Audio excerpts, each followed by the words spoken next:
Eles puderem se ajoelhar para orarmos, é algo muito bom. Antes de estudarmos a palavra de Deus, colocarmos de joelho. Se não puder, tranquilo, nos colocamos em posição de reverência e humildade. Senhor Deus, nos achegamos à Tua presença, confiando em Ti, na Tua graça. Perdão pelos pecados. Somos miseráveis, falhos, mas nós confiamos em Jesus, porque nele não há defeito, não há pecado algum. Ele venceu todo o pecado. E em Cristo Jesus nós temos o perdão dos pecados e o poder para sermos libertos desse tão terrível mal. Dá-nos agora, por favor, sabedoria, entendimento, para que compreendamos a Tua vontade, aprendamos como Te seguir, o que nós precisamos fazer para sermos mais semelhantes a Ti. Precisamos de Ti. Abre nossos olhos. Seja o nosso professor. Traz mais pessoas, Senhor, para estudarem juntos a Tua palavra. E agradecemos. Resolvido, em nome de Jesus. Amém. Então, queridos, uma boa noite. Vamos lá. Cantares hoje, capítulo 7. Agradeço aqui meu irmão pela ajuda. Montar todo o equipamento, certo? Deu um cabo de celular bem grande, de 3 metros de comprimento. Daí dá para ligar na tomada lá longe. Bem bom. Vamos lá. Isso aí Cantares, capítulo 7.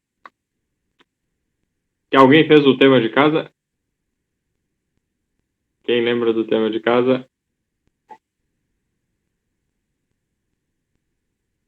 Vamos...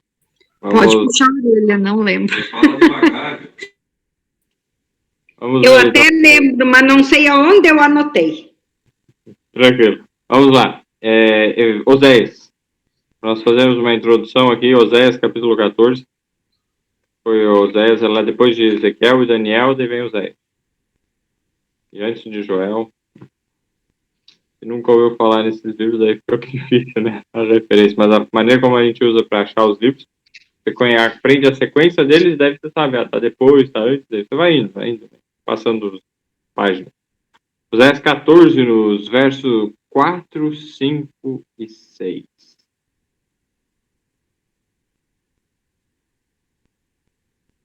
Olha só. E sararei a sua infidelidade. Eu voluntariamente os amarei, porque a minha ira se apartou deles. É Deus que vai nos sarar do quê? Da infidelidade. Grave isso. Eu serei, verso 5 agora. Eu serei para Israel como o orvalho.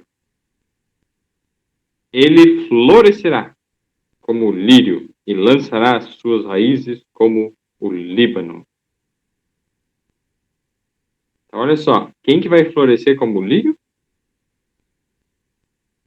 Israel. O povo de Deus.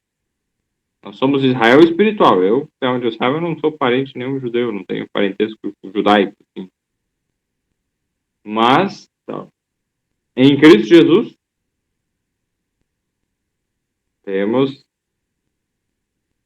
somos feitos descendência de Abraão. Conforme está escrito em Gálatas, capítulo 3, o verso 29. Quem achar aí, Gálatas 3, 29, primeiro que achar, pode ler.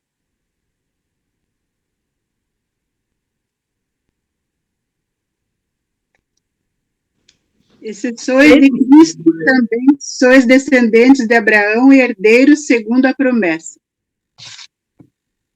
Muito obrigado. Então, ser de Cristo? Somos o quê? Descendência de Abraão. De Abraão veio o povo de Israel. Então, Oséias 14, nós vimos que eu serei para Israel como o orvalho. Então, Deus é a própria água que dá vitalidade. E antigamente, antes do dilúvio, a terra ela era regada pelo orvalho. E não havia chuva. Então, a terra, o solo não ficava duro por causa da chuva lá batendo em cima. É melhor chuva do que nada. de água, né? Sem nada de água, tudo morre. Com a chuva, a vida. Mas com o orvalho, a chuva mansa, há mais vida, vida em abundância. Então, Deus é como o orvalho. E ele florescerá, Israel quem? Israel, o povo de Deus, florescerá como o lírio. Lembra que nós falamos do lírio da última vez? Então, se o povo de Deus, Israel, é comparado ao lírio, a maneira como cresce e lançará suas raízes como o Líbano, veja só, e estender-se-ão os seus galhos, e a sua glória será como a da oliveira, e a sua fragrância como a do Líbano. Ao aprender, vejam os lírios, como crescem os lírios, Jesus nos diz. E como que crescem os lírios, Jesus está nos ensinando, Deus nos está dizendo aqui que nós devemos crescer também, ó. Florescerá como o lírio. E agora a gente vai para o outro texto que era para lermos, Isaías 35.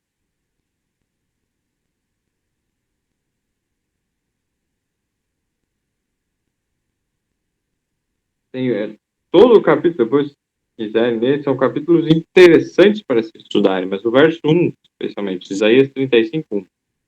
Alguém achou que quiser ler?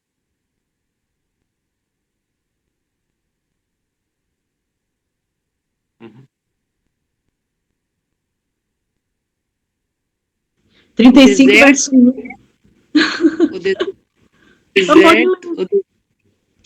O deserto e a terra se alegrarão. O ermo exultará e florescerá como o narciso. O meu fala como a rosa. Então, ó, o deserto e o lugar solitário se alegrarão. Quando Deus nos der água, né? O ermo, que é aquele lugar seco, vai ficar alegre, exultará e florescerá como a rosa. Verso 2, né? Abundantemente florescerá e também jubilará de alegria e cantará. A glória do Líbano se lhe deu, a excelência do Carmelo e Sarom. Eles verão a glória do Senhor e o esplendor do nosso Deus. Olha só, grave essa palavra, Carmelo. Povo de Deus aqui. Excelência do Carmelo. E Sarom, nós já vimos em Cantares a rosa de Sarom. É um dos títulos de Jesus. No meio de um lugar deserto tem uma rosa tão bonita. A rosa do deserto, a rosa de Sarom. E Deus quer que nós o quê? Floresçamos. E tenhamos a excelência da rosa de Sarom, que é a excelência de Cristo. A excelência do Carmelo. Então, se não me engano, eram esses os temas de cada, Isaías 35 e Oséias 14. Voltando para Cantares, capítulo 7. Acho que é melhor a gente dividir os textos apontando, né, para a pessoa, porque senão acontece um quer ler outro. Então, vamos lá aí. Sônia, estava para ler ali, vamos lá. Cantares, capítulo 7, o verso 1, puder ler para nós? 7, verso 1. Isso. Que formosos são os teus passos dados de sandália, ó filha do príncipe. Os meneios dos teus quadris são como colares trabalhados por mãos de artista. 7, verso 1. Isso aí. Então, ó, o meu coloca assim, né? Quão formosos são os teus pés nos sapatos, nos calçados, né? Ó filha do príncipe. Sobre os calçados, pedir aqui, o 10, pode abrir para nós, por favor, em Efésios 6:15. Claudina, puder abrir para nós em Isaías 52. E a Cláudia, puder abrir para nós Apocalipse 19:16. E a Osana, Salmos 45, verso 3. Já temos distribuído alguns textos. Vamos agora começar pelo Efésios 6:15. Pode ler aí, Zé. Efésios, quiser ligar o áudio, a gente vai ajudando aí. Qual é? Efésios 6, verso 15. e calçados os pés na preparação do evangelho da paz. Então, olha só. Aqui está falando no contexto. Formosos são teus pés nos sapatos. Ó filha do príncipe, seria Jesus. Isso aí. Então, ó, no contexto que a gente está estudando, dos calçados aqui, a mulher aqui, então, representada pela igreja, que é um símbolo, né? A mulher é um símbolo da igreja. É formosa, é bela, né? São o que? Os pés nos sapatos. São os teus pés nos sapatos. A forma mais literal, a gente já começa a entender por que as mulheres gostam tanto de sapato, né? Já dá aí uma explicação, né? A beleza da mulher, não sei como, porquê, mas está relacionado no pé, o sapato dela tá. Então, a gente já entende um pouco. Aí agora, na questão espiritual, preparação do evangelho da paz. Estar preparado, o que nos prepara para fazer o quê? A Claudina, se puder ler para nós agora. Desculpa, o verso ficou Isaías 52, 7.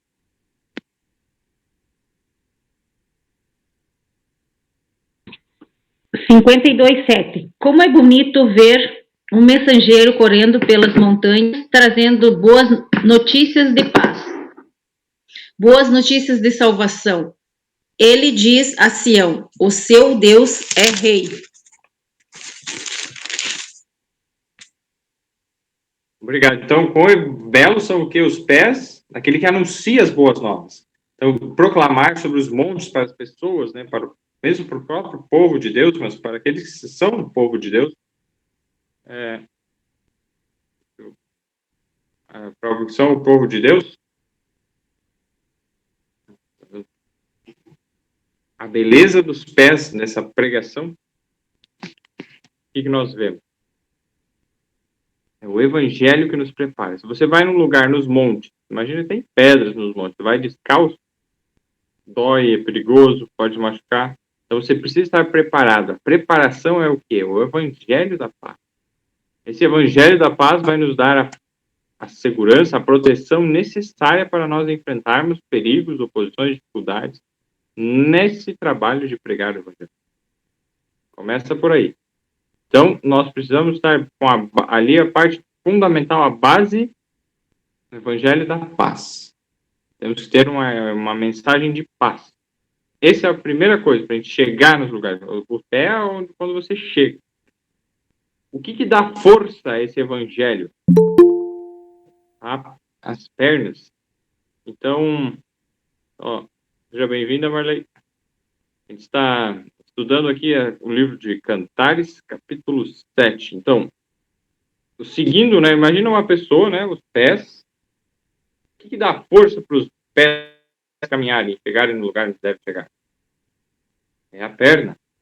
As pernas, as coxas, elas dão força, tem a força, né? E quando a gente vai ver, então, Cantares 7:1, que fala a respeito, o contorno de tuas coxas são como joias, trabalhadas por mãos de artista. Quando a Bíblia fala em coxa, o que ela quer dizer? Rosana, pode ler para nós Salmos 45, verso 3, por favor?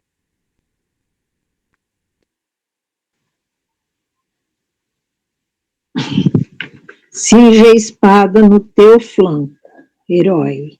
Cinge a tua glória e a tua majestade. Obrigado. Então, flanco aqui é a lateral do corpo, né? Eu pesquisei o significado de flanco. Algumas versões trazem assim, outras versões trazem coxa. Talvez a versão da Eudete, a versão também da Raquel, deve trazer assim, e outras mais. Coxa, a espada, cinge a tua espada, a tua coxa. Então, geralmente, pode ver nos exércitos, as pessoas colocavam a espada presa, assim, né, no cinturão, e ela ficava, assim, do lado da coxa. Isso é um símbolo do quê? Lê o verso, a questão ali que fala, cinge a espada do teu flanco. puder ler de novo, Osana, a segunda parte de Salmos. E o que ele compara? O que tem a ver a espada no flanco, na coxa? Cinge a tua glória e a tua majestade. Isso aí, ó. Glória e majestade. A força, a glória, a majestade. Estão relacionados o quê? Com as coxas e o que ela pode suportar, levar junto, né? A espada está ali junto da coxa. Então, ela leva no caminho e ela leva as armas para a batalha. Um soldado sem coxas, né? Fica com a espada parado lá, não consegue ir avante. Então, agora, Apocalipse 19, 16. É a Gláucia, né? Ficou com esse texto.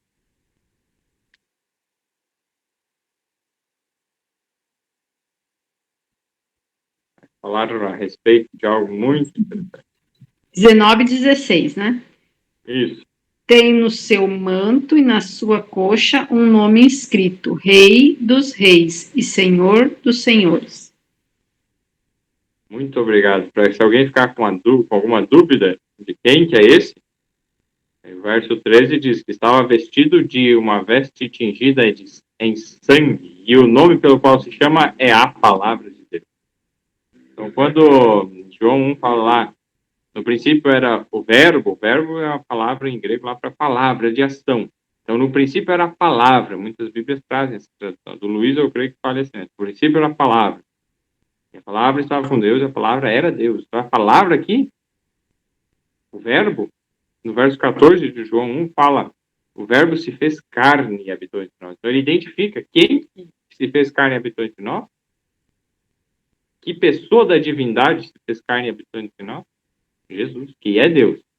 E aí, quando a gente vê Jesus é Deus, ele é chamado de a palavra de Deus, ou o verbo de Deus, Apocalipse 19, 13 diz aqui, ó, o nome pelo qual se chama é a palavra de Deus.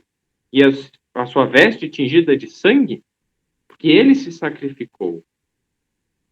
Ele deu a sua vida, ele derramou o seu sangue. Então, isso é um indício de que aqui é Jesus. E o que diz lá no verso 16, que a Gláucia leu? Então, ó, no seu manto e na sua coxa tem escrito esse nome. Rei dos Reis e Senhor dos Senhores. É um dos títulos dele. Um dos títulos que, como a Osana leu, é de glória e majestade. Um título real, né? Rei dos Reis. Não tem rei maior que ele. E Senhor dos Senhores. Ele que manda em todos. Ele tem o poder absoluto. Ele é a verdade absoluta. Então, quando a gente volta lá, né, nesse contexto, vamos vir de novo no verso que a Eudete leu, lá em Efésios, capítulo 6. Nós vimos a preparação do Evangelho da Paz, mas no capítulo anterior, no que nós já vimos para ver o símbolo profético e de interpretação da Bíblia, no qual a mulher é comparada à igreja, nesse contexto, falando da mulher e do marido, vejam só, no verso 25, vós, maridos, amai vossas mulheres, como também Cristo amou a igreja e a si mesmo se entregou por ela. Esse amor disposto a dar a própria vida. Para quê? Verso 26. Para a santificar, purificando-a com a lavagem da água pela palavra. Pela palavra. Quem que nós vimos que é a palavra de Deus? É Jesus. Então é Jesus que vai lavar, purificar ele mesmo por si mesmo. Ele é todo o suficiente. Para quê? Para apresentar a si mesmo igreja gloriosa. Mulher gloriosa. Ele está comparando aqui, né? Mulher gloriosa, sem mácula, nem ruga, nem coisa semelhante, mas santa e irrepreensível. E lá em Cantares 7 nós vemos a descrição do amado ali, né? Salomão para a sua amada, de uma mulher perfeita, bela. E aí ele vai dizendo, então, quem que fez esse trabalho de aperfeiçoar, a gente entende melhor, que foi o próprio Jesus que aperfeiçoou a sua esposa, a sua noiva, né, a sua mulher, a igreja. Jesus foi aperfeiçoando. Então, quando falou, o contorno de tuas coxas são como joias, trabalhadas por mãos de artista, quem que é esse grande artista que consegue trabalhar e esculpir formas em pessoas vivas? O próprio Jesus. Pai ou mãe, pode fazer o comentário. Boa noite a todos. Eric, pensando aqui, né, que Deus maravilhoso que nós temos. Ele primeiro cria um ambiente, um planeta, né? Faz na criação todo um preparo especial do planeta para criar a sua obra-prima, homem e mulher. E ele então estabelece, né? Oficia o primeiro casamento lá no Éden, né? E Adão então, quando vê Eva, ele viu que os animais tinham pares, mas ele estava sozinho. Ossos dos meus, carne da minha carne, né? Ele chama varoa. E Deus, então, dá a bênção deles, multiplicai-vos, né? E aí você, ao longo, nós estamos aqui vivos por causa dessa palavra de Deus, que estabeleceu assim, que deu vida, e essa vida chegou até nós. Temos o discernimento, o entendimento, e aí temos a palavra de Deus, temos Jesus, que pela sua graça já cumpriu a parte do plano da salvação. Mas eu quero agora, então, fazer uma referência ao aspecto espiritual. Vejam só. Então, Deus cria, e há uma intimidade tão bela, tão maravilhosa, né? Que entre um homem e uma mulher, num casamento, que gera uma nova vida. Agora, Deus, então, Jesus, ele assume a forma humana para poder trazer novamente essa vida que ele havia criado perfeita e que se desviou por causa do pecado. Então, quando a gente começa a ter pequenos vislumbres do que será a eternidade. Uma união infinita. Uma união onde Cristo, então, é o cabeça. E ele quer desposar aquela que ele formou, criou, né? Que aqueles seres que ele gerou, né? De uma forma perfeita, que infelizmente hoje o pecado deteriorou, e mesmo deteriorados a gente ainda encontra formas belas, né? E ele então vai recriando, porque a beleza não é na física. Quando você tem só o físico, a gente limita. Mas a beleza que está falando aí, a beleza espiritual, a beleza do caráter, de um caráter perfeito de amor, que é o caráter de Deus. Então, aí a gente poderia, assim, se delongar muito, mas esse aspecto espiritual que dá uma dimensão tremenda ao que você estava falando ali, né? Apresentando o que a Bíblia ensina, né? Essa união. Então, é uma união que a gente não tem, assim, como avaliar na nossa pequenez limitada e nas limitações que o pecado nos impõe. Mas a gente pode ter vislumbres, e que Deus continue abrindo os nossos olhos para entender, né, a beleza desse amor e a grandiosidade do que será ainda, que virá. Claro que vai ter as lutas, tem as provas, infelizmente ainda existe o príncipe do mal aqui, mas o valente, com a sua espada, já veio, né, manietou o inimigo, e aí ele traz a liberdade a quem crê, quem busca, quem deseja, né? Seria isso. Amém. Aí, Jesus é o valente que tem a sua espada, né? E a espada é ele mesmo. Ele é o poder da sua palavra como uma espada, né? Então, vamos lá aqui, o verso 2 é interessante. Nós vemos o teu umbigo como uma taça redonda, a que não falta bebida, o teu ventre como um montão de trigo, cercado de lírios. Vejam só. Umbigo. Vai fazer o quê? Beber. Tomar algo. Não falta bebida. Vou pedir aqui agora para Aline, se puder achar para nós, João 4,14. Evangelho de João. E agora também, deixa eu ver aqui está na vez. Luiz, se você puder achar para nós, João 7,38.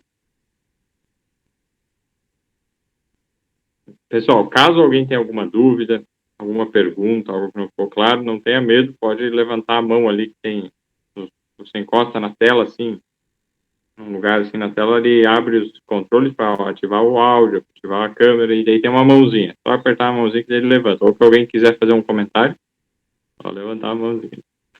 A Aline pediu só para participar hoje, só Tranquilo. escutar. Obrigado por avisar. Aí eu vou dizer, se quando alguém não puder falar, a gente só não dá a resposta que a gente já entende também que não. Só avisar também já não tem problema. Então, assim, o texto de João, capítulo 4, verso 14, é Jesus conversando com a samaritana. A samaritana era uma mulher que não fazia parte do povo de Deus, diretamente. Posso ler? Pode ler o 10, então. João 4, 14. Mas aquele que beber da água que eu lhe der, nunca terá sede, porque a água que eu lhe der se fará nele uma fonte de água, que salte para a vida eterna. Muito obrigado. Olha só a água, o poder da água que Jesus dá. Ela tira a sede para sempre e ela se torna nela uma fonte. É como ali a descrição, né? Da barriga dela, do umbigo, dava de beber. É meio estranho a gente pensar, mas quando a gente for pensar isso literalmente, alguém tomando água, né, no umbigo de alguém, é meio nojento, é meio estranho. Mas quando a gente entende qual é o símbolo, aí é o que é o umbigo? Ali estava o cordão umbilical. Foi por ali que nós recebemos a nutrição quando estávamos na barriga da mãe. E dali depois está dizendo que vai dar alimento, a água, no caso, vai dar algo essencial à vida para as outras pessoas. E aqui está falando, ó, que se alguém beber dessa água que Jesus der, essa água vai se fazer nela uma fonte de água que salte para a vida eterna. E agora, Luiz, João 7, verso 38. Quem crer em mim, como diz a Escritura, do seu interior fluirão rios de água viva. Muito obrigado. Então, ó, do seu ventre fluirão rios de água viva, correrão do seu ventre. Olha só esse interessante. O interior é o ventre aqui, né? Algumas versões. Quem crer em Jesus. Crer em Jesus é o quê? É beber da água que ele dá. E aí, como nós vimos lá em Efésios 5, para purificar a sua igreja pela lavagem pela água, pela palavra. Ele explica o que é essa lavagem pela água. É pela palavra.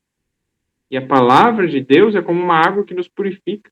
E a palavra de Deus é uma revelação de Jesus. Jesus é a água que nos purifica. E de que maneira Jesus age na nossa vida individualmente? Verso 39. Quiser ler aí, Luiz? João 7, 39.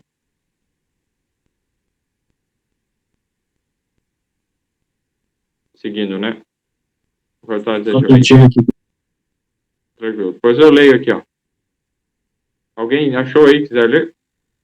Aí eu leio mesmo. E disse isso ele do Espírito que haviam de receber os que nele crescem. Olha só, o Espírito disse isso do que? Do Espírito. Porque o Espírito Santo ainda não fora dado, por ainda Jesus não ter sido glorificado. É o Espírito Santo, a água viva que sai do ventre. Do ventre. No ventre é onde a vida é gerada. No ventre de uma mãe, um bebê é gerado. Se torna uma nova vida.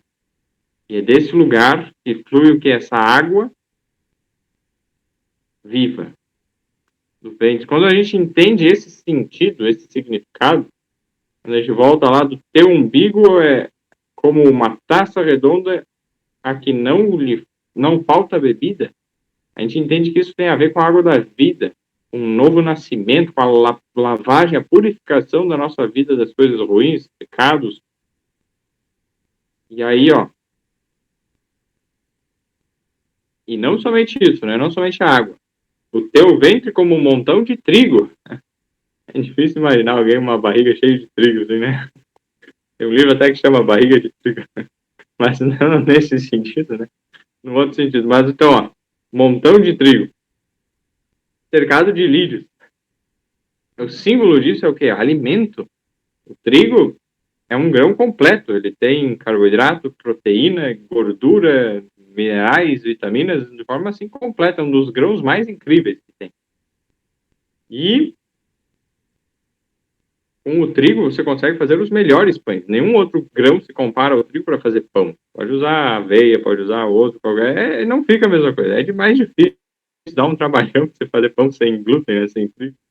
Mas aqui, ó, o trigo, ele é o nutrimento, o alimento. E agora é algo muito interessante.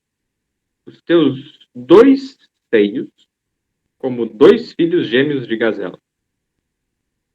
Eu tinha bastante dificuldade em entender esses textos, até que precisamos entender os símbolos. Vou pedir para o meu irmão aqui abrir para nós 2 Samuel 2,18.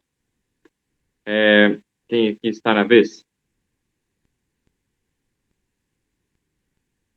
Raquel, se puder abrir para nós 1 Coríntios 3,2. Sheila, puder abrir para nós Hebreus 5, versos 12 a 14. Então, vamos entender agora os símbolos. Primeiro, o que são gazelas, né? Vou começar aqui com o meu irmão lendo 2 Samuel 2,18.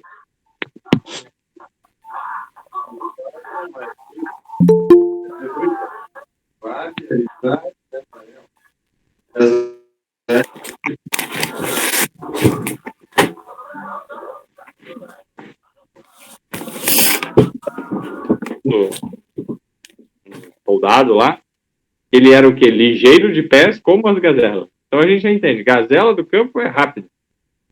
Pode. E por isso tem outros textos, quando a gente estudou Provérbios, a gente viu, né? Se você se meteu na criança, não se deve ser fiador, né? Mas se você acabou fazendo isso, livra-te como a gazela da mão do caçador, né? Esperneia e sai correndo. Bem rápido. É rápida, a gazela é rápida. É muito ligeira. Agora veja só, 1 Coríntios 3,2. 1 Coríntios 3,2. Com leite vos criei, e não com manjar, porque ainda não podíeis, nem tampouco ainda agora podeis. Muito obrigado. O manjar, ou alimento sólido, outras versões trazem, ou carne, né, que é um alimento mais pesado. Esse alimento sólido não foi o que ele deu no início. Por quê?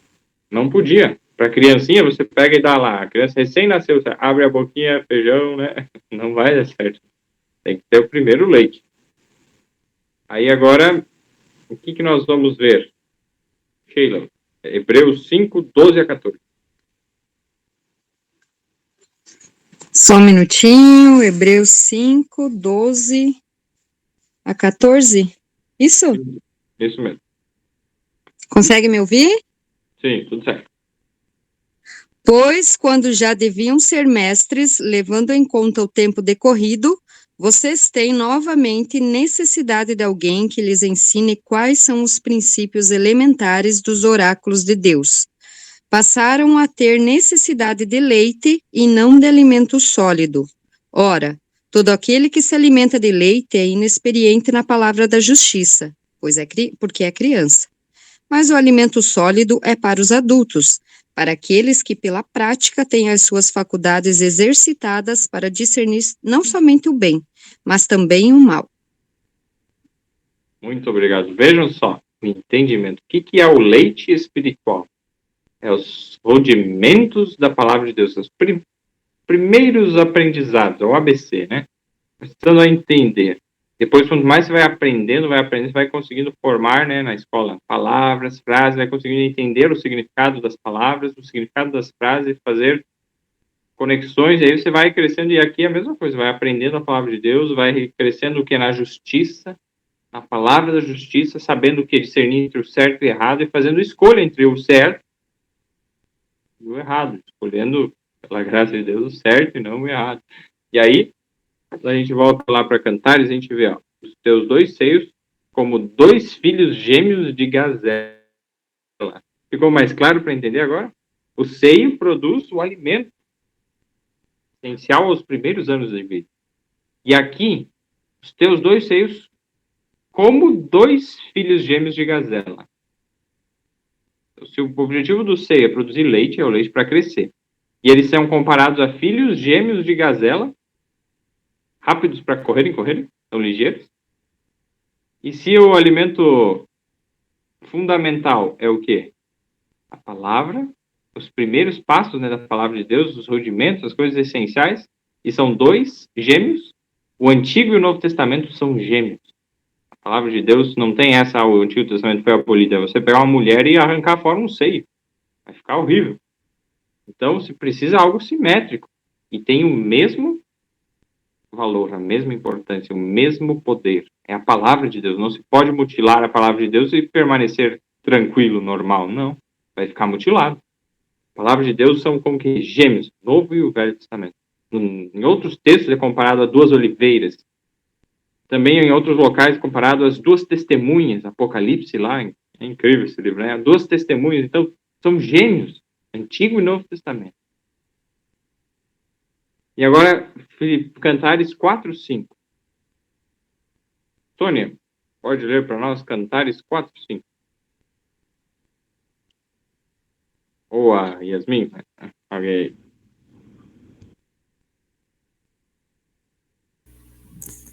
Só um minuto. Então, o que a gente vai prestar atenção nesse... Qual é o detalhe a mais que acrescenta? Cantares 4, 5. Diz assim: seu pescoço é como a torre de Davi, construída como um arsenal. Nela estão pendurados 1000 escudos, todos eles escudos de heróicos guerreiros. E o 5 agora, 4, 5. Seus 2 seios são como filhotes de cervo, como filhotes gêmeos de uma gazela que repousam entre os lírios. Repousam entre os lírios. No meu fala que apacentam entre os lírios. Então, esse repousar, você está num lugar bom, calmo e apacentar, se alimentar. É onde os animais iam no campo para comer o pasto, né, se alimentar. Se apacentam entre os lírios. Nós vimos no início lá, o tema de casa, do Oséias 14, verso 4, 5 e 6 ali, mas especialmente o verso 5. O povo de Israel é comparado aos lírios, então é o povo de Deus. Então, aqueles que nascem no reino de Deus, que bebem do leite do Antigo e Novo Testamento, começam a aprender as coisas essenciais. Esse leite é poderoso, faz ir rápido, ele é rápido, né, no seu objetivo, ele é ligeiro como a gazela. E ele vai ser apacentado onde? Entre os lírios, ou seja, no meio do povo de Deus. Deus tem um povo, e não é a gente, eu tenho minha espiritualidade lá sozinho, longe de todo mundo. É preciso nós buscarmos a Deus na solidão. Temos um momento de intimidade com Deus sozinhos. Mas é necessário nós estarmos entre as pessoas que estão procurando crescer, se firmarem em Deus para nós crescermos. Senão nós não vamos crescer como deveríamos e poderíamos. Interessante isso, né? E agora voltando lá para Cantares 7, verso... Agora fica mais claro de entender quando diz, né? Os 2 seios são como 2 filhos gêmeos de gazela. Entendido? Verso 4 agora. O teu pescoço como a torre de marfim, e os teus olhos como as piscinas de Hesbrom, junto à porta de Bate-Rabim. O teu nariz como a torre do Líbano, que olha para Damasco. Queridos, a gente não tem tempo hábil para aprofundar cada um dos tópicos, né? Se a gente pegar cada pedacinho e a gente for aprofundar, existem ensinamentos tremendos. Mas aqui fica o quê? Um ensinamento. Essas características que ele está descrevendo, ó, verso 5, a tua cabeça sobre ti é como o Monte Carmelo, os cabelos da tua cabeça como a púrpura, o rei está preso nas galerias. Quão formosa e quão aprazível é, ó amor em delícia. A tua estatura é semelhante à palmeira, e os teus seios são semelhantes aos cachos de uva. Dizia eu, subirei à palmeira, pegarei em seus ramos, e então os teus seios serão como os cachos na vide, e o cheiro da tua respiração como o das maçãs. Que a tua boca como o bom vinho para o meu amado, que se bebe suavemente, e faz com que falem os lábios dos que dormem. Então, veja só todos esses ensinamentos, pegando um apanhado geral agora, dessas características físicas que ele está descrevendo e comparando. E esses elogios, eles somam mais de 10, 12, dependendo dos que considera aqui, características de beleza que o amado, o marido, está apreciando na sua esposa. Diferente do que as primeiras características que no capítulo 1, Salomão compara sua esposa ali como se fosse na noite de núpcias, né? Quando estavam recém começando. Você pode comparar o livro de Cantares também à relação matrimonial, um homem e uma mulher, no casamento. No início, se você contar, aproximadamente 7 características que ele vê de coisas belas na esposa. Passa-se o tempo, existem muitas situações que ela corre atrás dele e vai. No capítulo 5, se você olhar sobre essa perspectiva do relacionamento, né? No capítulo 5 tem uma briga no casal ali, um desentendimento, ela não coopera, ele quer que ela faça algumas coisas, ele tá ali fora batendo, ele tá precisando, né, querendo estar junto com ela e ela dormindo lá, não, me deixa aqui em paz. E daí dá um problema, depois ela vai correndo atrás dele e ele não tá mais lá, e daí os dois se desencontram, ficam longe um do outro e ela é espancada, e ou seja, como se fossem os problemas ruins, as dificuldades no casamento. Mas depois que as dificuldades são superadas, e como que as dificuldades são superadas? Se você observa o capítulo 6 de Cantares, ali estavam os momentos difíceis, ela não estava sentindo vontade no capítulo 5 de abrir a porta, ela estava cansada, ela já tinha tomado banho, estava de pijama, digamos, estava para dormir, e daí chega alguém, o amado, e bate, não, agora, bem agora. Mas aí quando ela para de usar os seus sentimentos para tomar decisões sobre o seu relacionamento, e ela passa a usar o quê? A razão. E ela passa a pensar nas características do seu amado e a falar disso. Aí vem o capítulo 6. As que estão ao redor perguntam: para onde que ele foi, o seu amado? Para que nós busquemos ele juntamente contigo? E aí, percebam, ela estava longe do amado. Quando nós nos sentimos longe de Jesus, quando deu problemas na nossa vida, nós nos afastamos de Deus, não é pela emoção que nós vamos achar a Jesus, mas é quando nós pararmos e começarmos a pensar em quem Ele é, nas suas características, nós encontraremos o quê? Uma direção. E aí, quando que de fato essa direção se consuma, ou seja, quando é que a gente vai encontrar de fato Jesus? É quando nós ajudarmos outras pessoas a chegarem até Ele.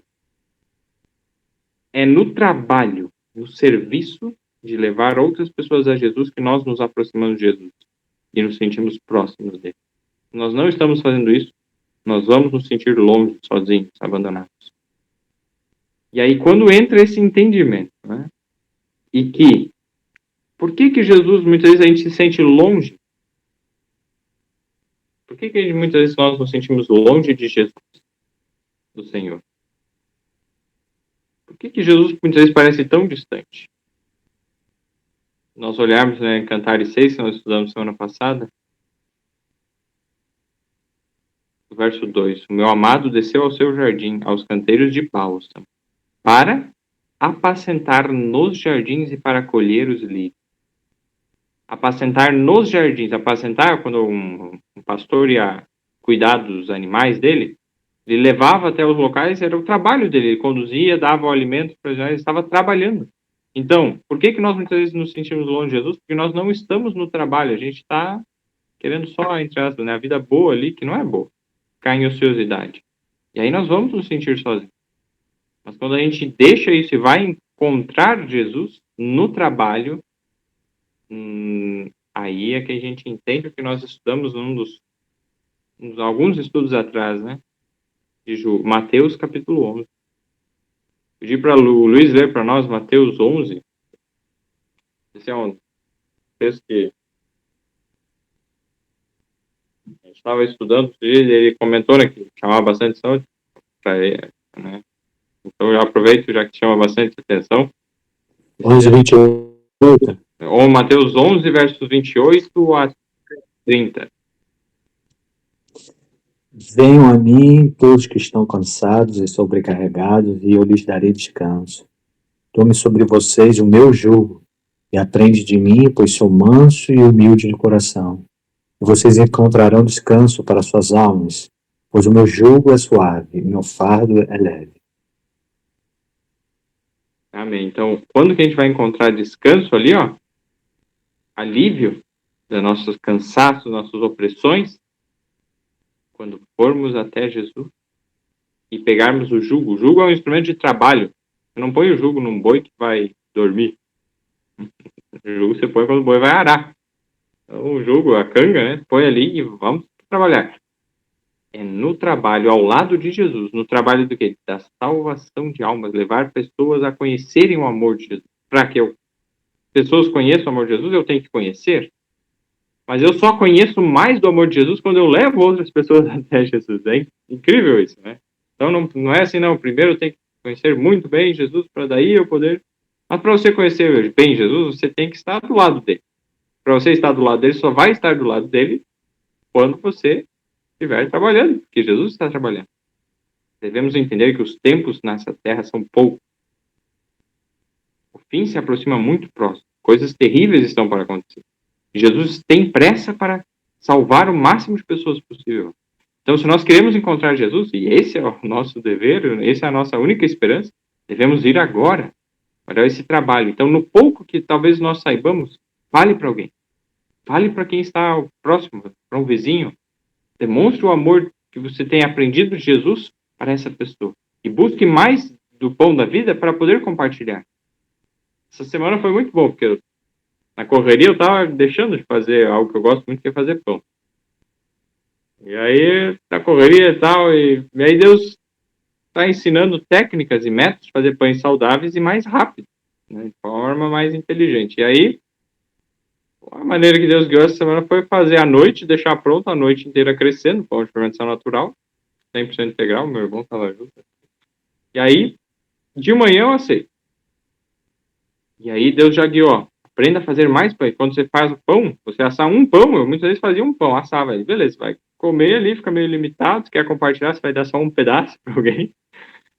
E eu fiz isso algumas vezes, não deu os melhores resultados, né? Mas aí, você faz um pão, você um pouquinho mais de método, você consegue fazer 4 pães. Pelo menos no meu forno é o máximo que cabe. Você não tem muito mais trabalho para fazer 4 pães. E aí, com 4 pães, você consegue distribuir. Você fica um para si e dá outros para as outras pessoas. Fica com 2 para si, né? Quando tem pães para distribuir. Com pouco trabalho a mais. E é isso que Deus quer nos ensinar. Que a gente não pense somente em nós. E quando a gente pensa nos outros, Deus multiplica e a gente consegue distribuir muito mais. Então, foi bom. Ontem estava... Hoje, na quinta-feira ali à noite, coloquei o pão para fazer. Dormi, né? De manhã. Coloquei para assar. Eu acho que foi bom. E aí, assim... Ô, Eric, diga. Mas com esse frio, o fermento caseiro cresceu? É por isso que eu fiz assim, né? Eu deixei a noite toda. Daí ele levou a noite toda pra... Porque ele demora mais, né? Mas tá dando certo, que bom. Eu tô aprendendo umas técnicas, mas outra hora a gente conversa sobre isso. Isso, daí passa as técnicas aí para nós aprender.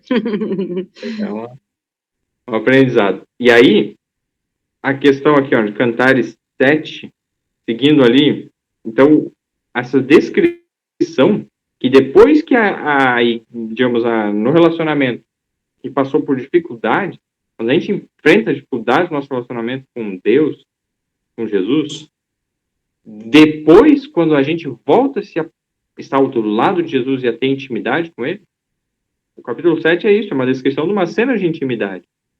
E que Deus criou para ser assim no casamento, e não é pecado, né? Deus criou para ser assim. E aí, quando a gente aplica esse sentido na parte espiritual, a gente vê que tem mais características belas que o amado vê na sua esposa depois dos tempos difíceis do que antes.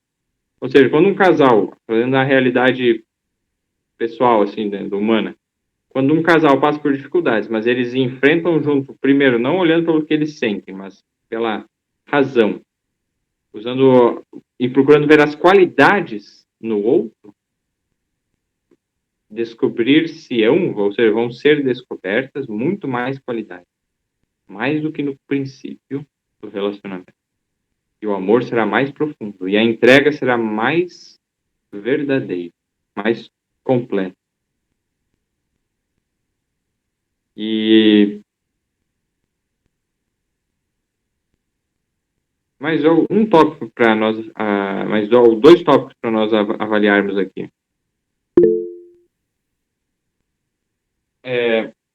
Luiz, pode falar, né? Depois a gente avalia.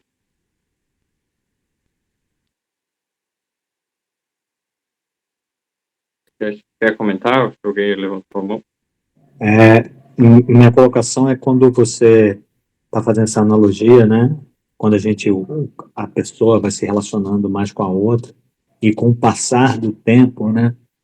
A pessoa começa a ver mais qualidade, inclusive os pensamentos começam a se fundir, né? E aí você vai que concretiza Gênesis capítulo 2, versículo 24, né?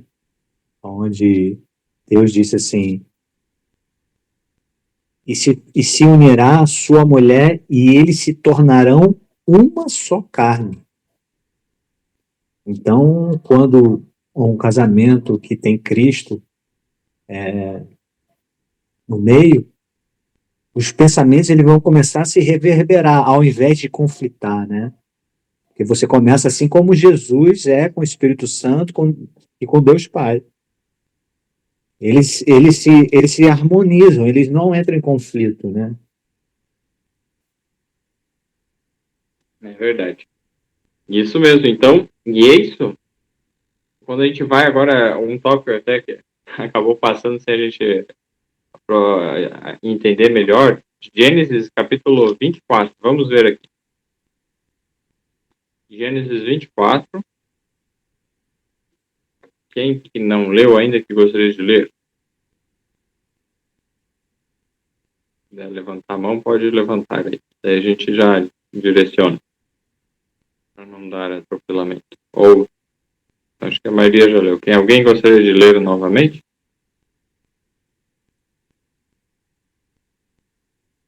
Gênesis capítulo 24.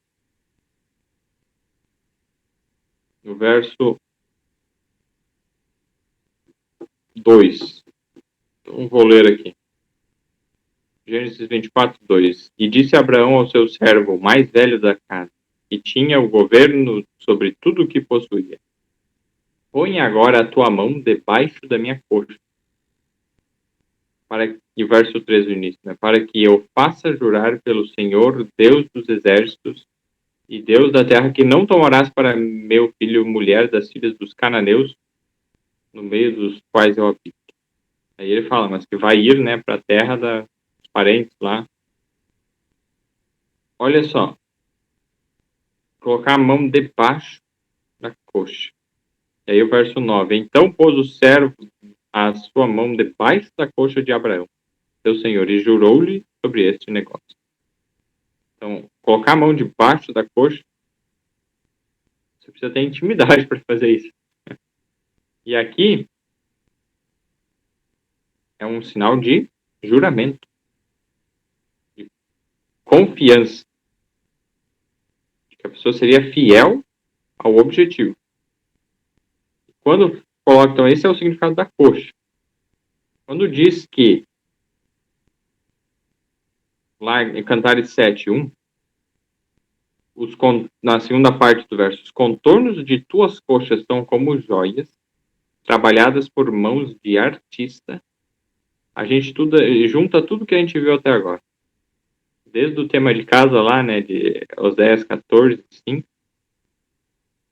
que diz, o verso 14:4, na verdade, eu sararei a tua infidelidade.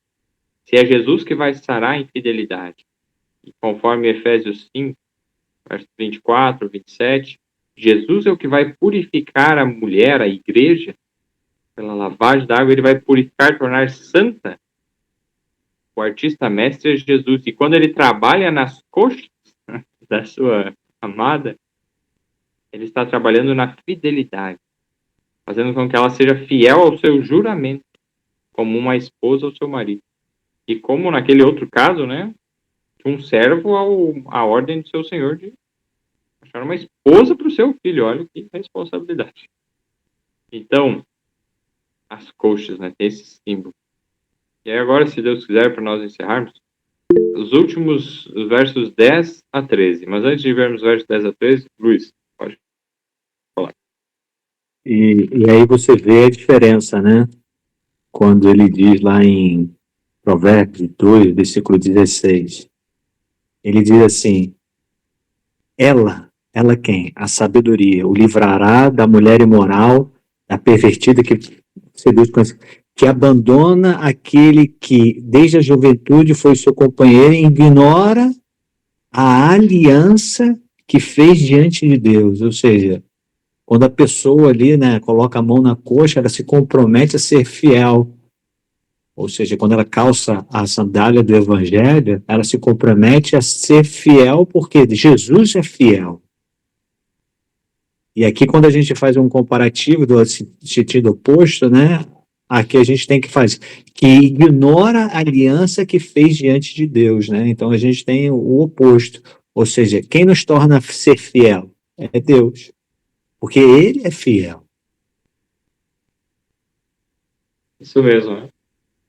E aí, sobre esse aspecto, né, Deus também diz, quando Deus jurou, ele jurou para Abraão, no caso, ele jurou por si mesmo.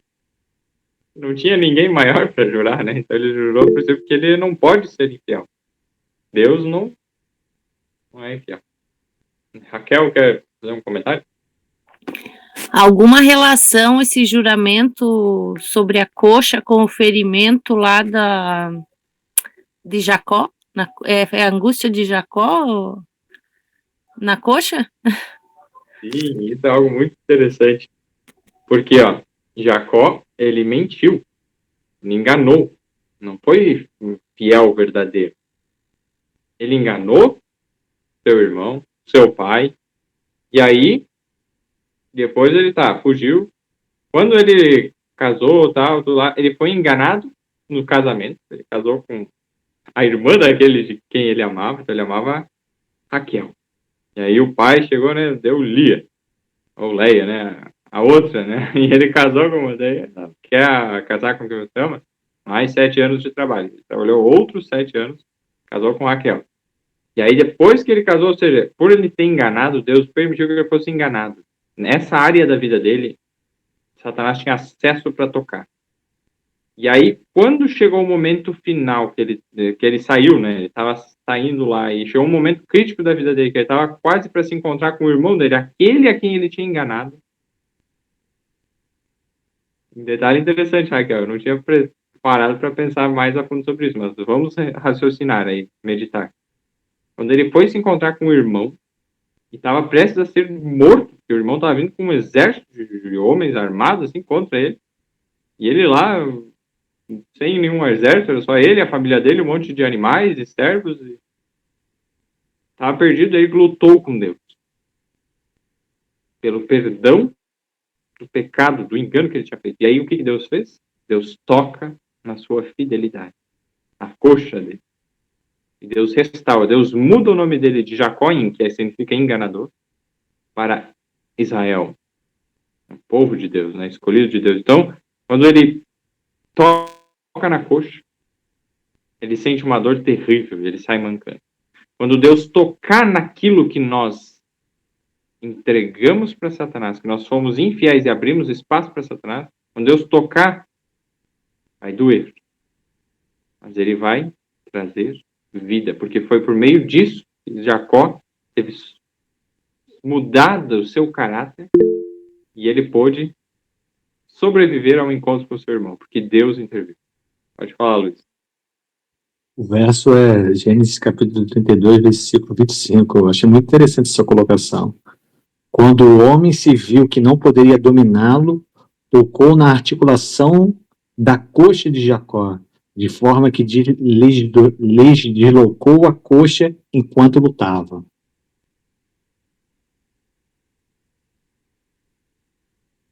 Amém, obrigado. 32, isso, verso 25. E aí, veja que interessante. Então, quando Deus toca para restaurar, vai doer. Mas o resultado vai ser o quê? Vida, harmonia. E aí, assim, o irmão dele, vendo ele mancando, viu que ele estava literalmente arrependido, que é algo muito incrível isso. E aí ele não usou de maldade, ele inclusive perdoou o seu irmão e houve a reconciliação. E agora, né, para encerrarmos, Cantares 7, versos 10 a 13, diz assim: Eu sou do meu amado, e ele me tem afeição. Venham, amado meu, saiamos ao campo, passemos as noites nas aldeias. Levantemo-nos de manhã para ir às vinhas, vejamos se florescem as vides, se já aparecem as tenras uvas, se já brotam as romãzeiras. Ali te darei os meus amores. As mandrágoras exalam o seu perfume, e as nossas portas há todo gênero de excelentes frutos. Vejam, interessante isso, novos e velhos. Ó amado meu, eu os guardei para ti. E agora vamos entender sobre isso. Quando a Bíblia fala em frutos, o que ela está querendo dizer? Claudina, pode ler para nós? Gálatas 5, 22. Luiz, se quiser fazer um comentário, pode falar. E eu achei mais interessante essa colocação da associação de Jacó, que a outra passagem que fala sobre mandrágoras é justamente na história de Jacó, quando Raquel, né, Lia encontrou e Raquel pede para trocar ali. Interessante mesmo, né? Que como Gálatas 5, verso 22.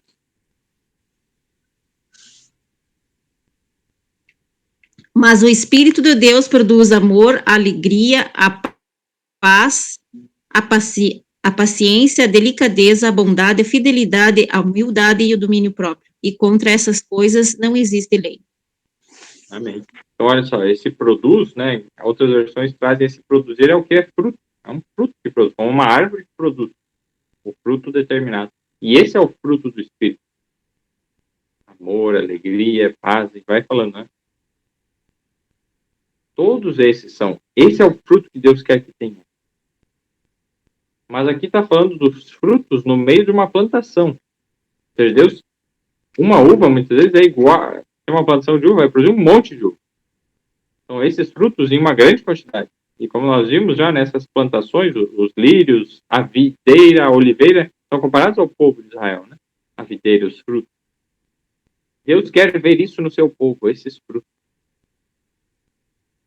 E aí, novos e velhos, percebam isso. A maior parte dos frutos amadurece mais no final, assim, né? Na sua maioria, né? E vai de uma vez e vem. Mas sempre tem aquele fruto temporão, né? Que eles falam, um fruto antes do tempo e amadurece, tá? Aparece. E assim, ó, questão dos frutos do Espírito, ou seja, quando nós recebemos o Espírito Santo em abundância, nós daremos os frutos. Aqueles que já estão dando frutos agora, em antecipação, não é errado isso. Mas, e pelo contrário, haverá aqueles que vão receber o Espírito Santo já antes, já vão recebendo, vão amadurecendo antes. E aqui o que fala? O verso 13 ajuda a entender isso. E a mulher, ou seja, a igreja, vai dar, guardou para o esposo, para o marido, todos os frutos, velhos, novos e velhos. Ou seja, mesmo aqueles que já estavam mais tempo amadurecidos, ela recolheu e guardou, cuidou deles. E quando veio a grande quantidade dos novos aí, colheita, né? E é isso que Jesus está esperando para voltar. E para encerrarmos, se Deus quiser, talvez tenha outro texto, mas a princípio, Tiago é o último texto para nós. Tiago, Hebreus, né? Depois de Hebreus tem Tiago, capítulo 5.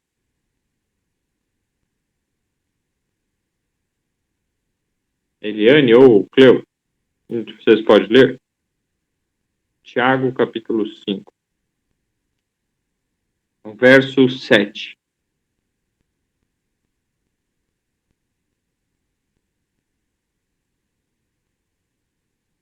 Se achar aí, podem ver. O que Jesus está esperando para voltar?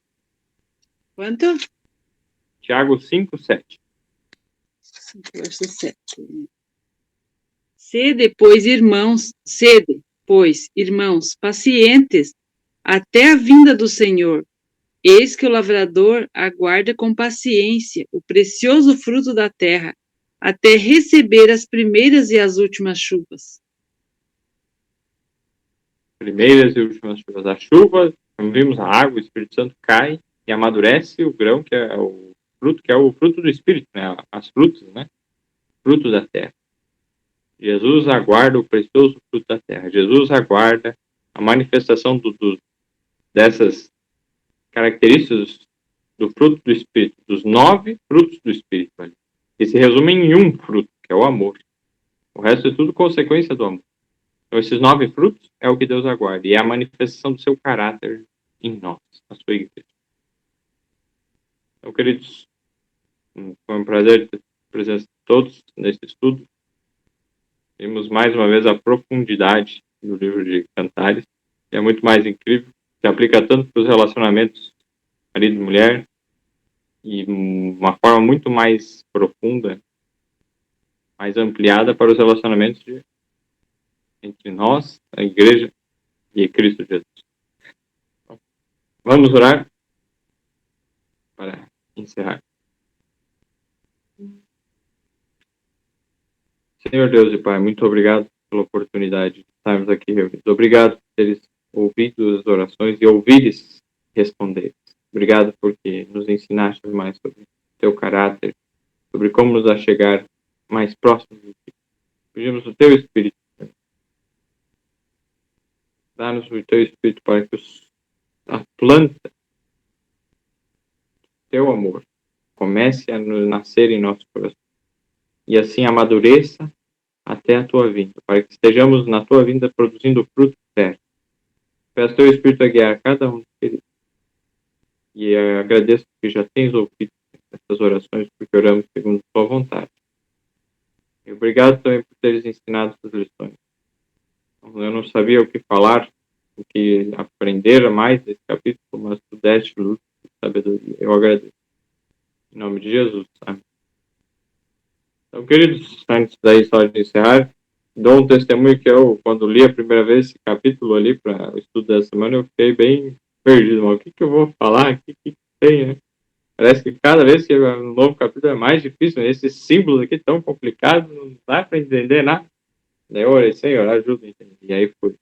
Com a ajuda de Deus, os amigos também, reuni ali com o pai, a mãe, o Luiz, a Osana, meu irmão, e aí foi muito bom o estudo. Antes, né, a gente estava preparando, e aí agradeço a Deus. Também ele deu uma oportunidade de ouvir uma pregação lá nos Estados Unidos sobre o assunto, e foi bem esclarecedor.